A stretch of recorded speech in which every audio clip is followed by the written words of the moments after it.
দশম আঘাতের পর ফরৌনের পুত্র মারা গেলে সে ইসরায়েলীয়দের যেতে দেয়। তারা লোহিত সাগরের কাছে পৌঁছলে ফরৌন তার সিদ্ধান্ত পরিবর্তন করে এবং তাদের ধাওয়া করে।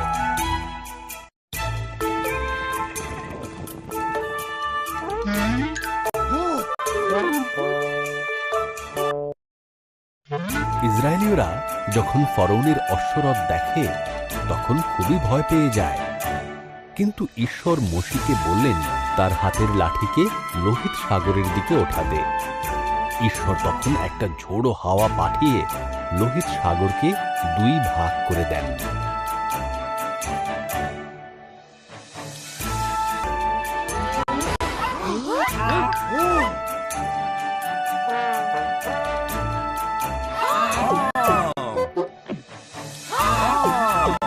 সাগরের মধ্যে দিয়ে শুকনো একটা পথ তৈরি হয় এবং ইসরায়েলীয়রা সেই পথ ধরে হাঁটতে থাকে। তাদের দুই ধারে সাগরের জল প্রাচীরের মতো দাঁড়িয়ে পড়ে। তারা নিরাপদে সাগরের অপর পাড়ে পৌঁছে যায়।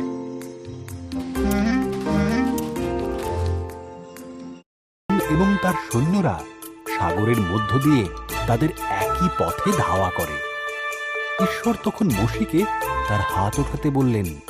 তখন সাগরের জল পুনরায় নিজের স্থানে ফিরে আসে, আর ফরৌন এবং তার সৈন্যরা সাগরের তলায় তলিয়ে যায়। তখন তাঁর সন্তানদের মরুভূমির মধ্য দিয়ে নিয়ে গেলেন। তিনি তাদের খাবার দিলেন এবং জল দিলেন।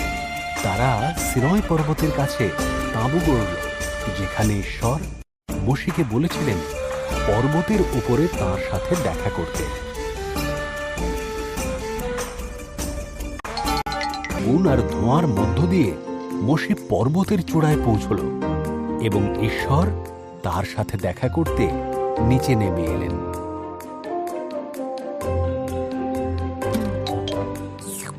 ঈশ্বর মোশিকে দুটি পাথরের ওপর খোদাই করা 10টি আজ্ঞা দিলেন।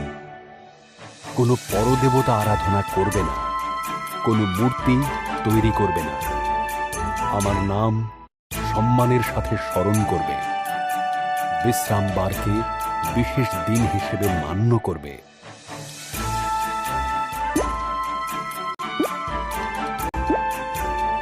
পিতা মাতাকে সম্মান করবে, হত্যা করবে না, নিজের স্বামী বা স্ত্রীর প্রতি বিশ্বস্ত থাকবে, চুরি করবে না, মিথ্যা কথা বলবে না, কাউকে হিংসা করবে না বা কারোর কোনো জিনিসে লোভ করবে না।